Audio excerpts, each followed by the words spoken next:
Hello, and welcome to 15 Minutes in the Forest.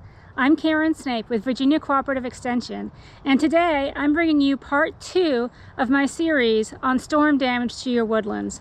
So if you haven't had a chance to check out the first part, where I talk about preparations for a storm that might strike your woodland, please check that out. I'll also be making a third part on safety concerns when cleaning up damage to your woodland. But today, we're going to talk about some considerations for economic recovery from the damage to your forest. When your land has been impacted by a storm, if you don't live on your land or if you had to evacuate, you're going to want to get back as soon as possible because you want to see what happened and what needs to be done to recover. But I want to encourage you to take time to make sure that the situation is safe before you return. When you do get back to your property, you're going to want to take some pictures. Take pictures of the storm damage, and if you have any structures or if you have vehicles or equipment on the land that have been damaged by the storm, make sure you take pictures of those and contact your insurance company. Find out what they need in order for you to make a claim. Find out what you need to do and make sure that you do that before you clean up whatever damage has happened to your structure or your vehicle.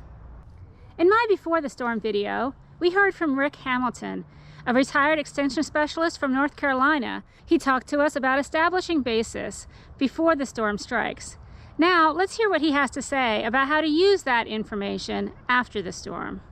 I want to up front explain that the purpose of what we're going to talk about here today is to give you a path, not to solve all your filing problems or valuation problems, but a path to follow should a casualty event occur on your property. I think two definitions up front might be helpful. The first one is, what is a casualty? A casualty is a sudden, unexpected event. These are natural events that are unpredictable. That would qualify in most cases as a casualty event. Timber basis is the most valuable information you will need should you proceed with a salvage sale of damaged timber or the filing of a casualty loss. Basis is what you have invested in the timber. Rick's been talking with a lot of folks who have damage from Hurricane Helene. The first thing I've told each and every one of them is to get a professional on the ground.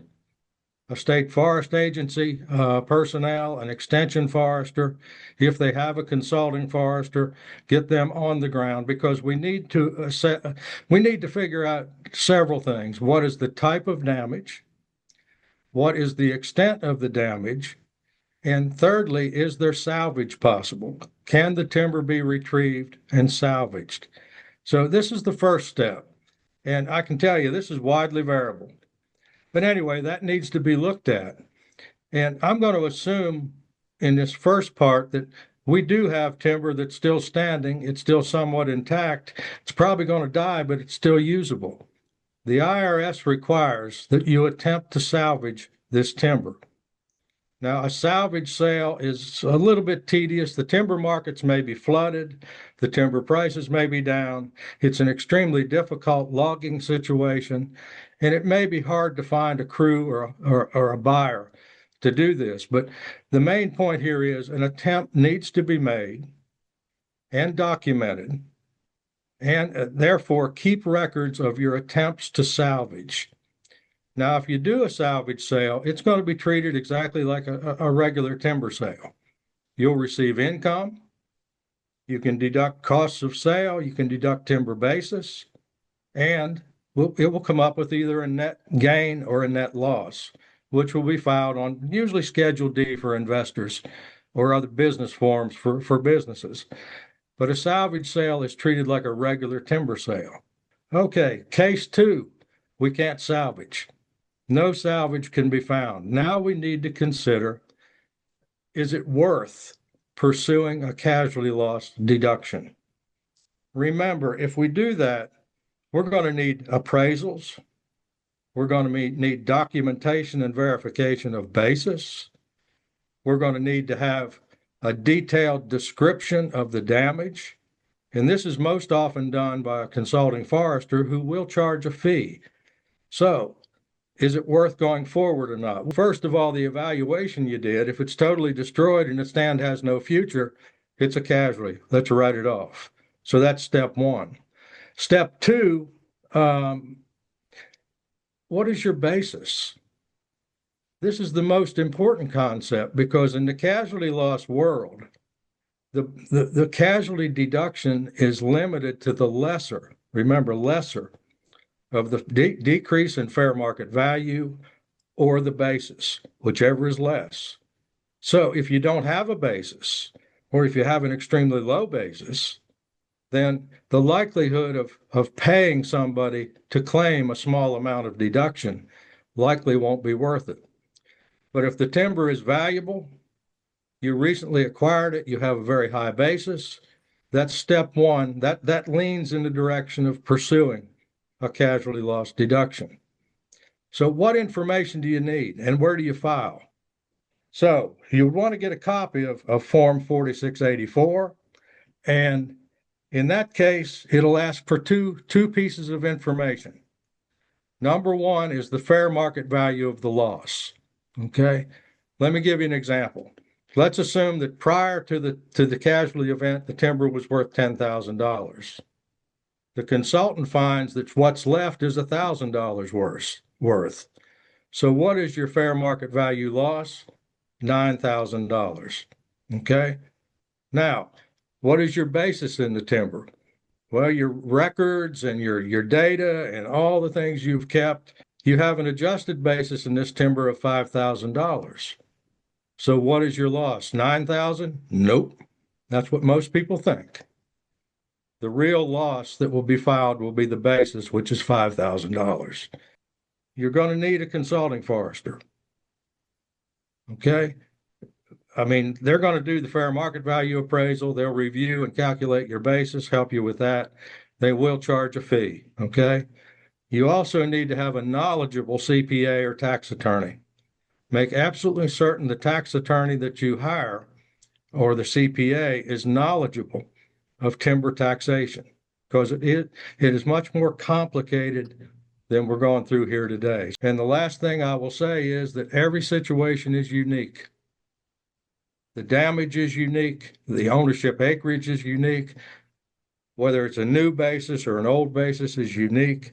So step by step, take your time. It's an emotional and financial crush when this hits. Take a deep breath, take your time, and work through the steps that I've given you to assess the damage, determine salvage, and make a clear decision on whether a casualty loss deduction is really what you want to perform.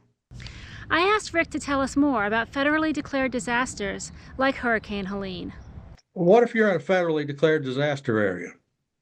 Usually, almost always, when there's a federally declared disaster zone, there are tweaks allowed in the tax code for the filing of salvage income, for instance, for reimbursements by the government programs where landowners are being reimbursed now for damaged timber. These all weigh into the calculation of whether and how much you can claim a casualty loss. So not in the weeds too far, but take very close note and keep in contact with professionals to be absolutely certain you know whether any federally declared disaster provisions have been approved for the region where the damage occurred. A federal disaster was declared for Hurricane Helene in Southwest Virginia and adjacent states in September of 2024, and a program was launched by the USDA to give block grants to the states to reimburse farmers and forest owners for losses incurred because of the storm. In Virginia, that program is being administered by the Virginia Department of Agriculture and Consumer Services.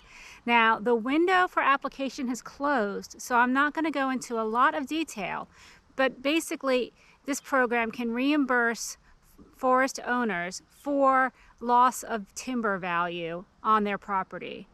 Now, that has to have deducted from it any salvage timber sales that took place, any income from that, and the amount that a person will actually get depends not only on the amount of their loss, but also on the total amount of loss in the area and how many people that money needs to be divided between. Virginia was the first state to get their block grant program up and running.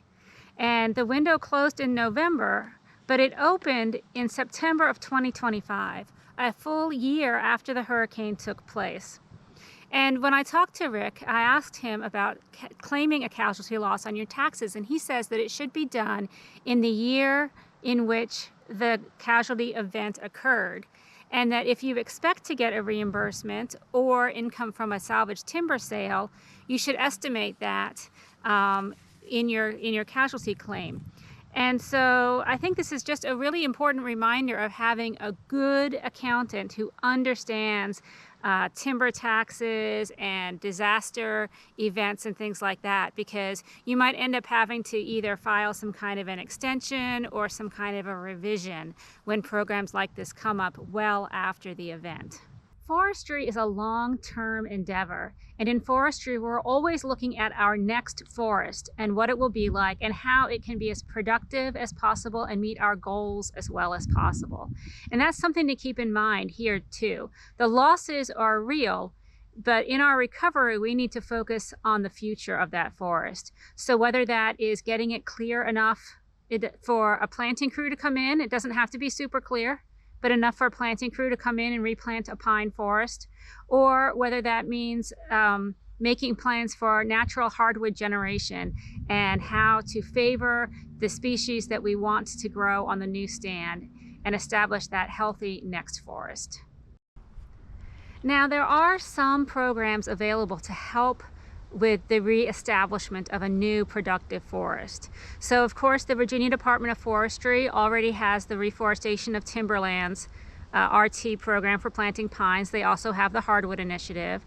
And the USDA, through the Natural Resources Conservation Service, has programs like CREP and EQIP. EQIP especially has programs that might be relevant for reestablishing a forest, to prevent erosion, to provide wildlife habitat, all of those things. And there is one specifically for disasters. It's called the Emergency Forest Restoration Program. The Emergency Forest Restoration Program is administered by the Farm Service Agency, which is a sub-agency of USDA. And the EFRP provides cost share for reestablishing, rehabilitating, restoring forest that was destroyed by disaster. And it can cost share up to 75% of the cost of those activities, up to $500,000. Where it differs from, say, RT or some of the other programs is that it can pay cost share not only for replanting, but also for clearing storm damage that might prevent replanting, for clearing forest roads, for reestablishing water diversions on those forest roads to prevent erosion. So it has some practices that it will reimburse that, for example, RT does not. Well, that's all I have for you today. Please come back for our next 15 Minutes in the Forest coming after the holidays. In the meanwhile, we will be releasing 12 very short videos for the 12 days of forestry. Please check those out. Have a safe day.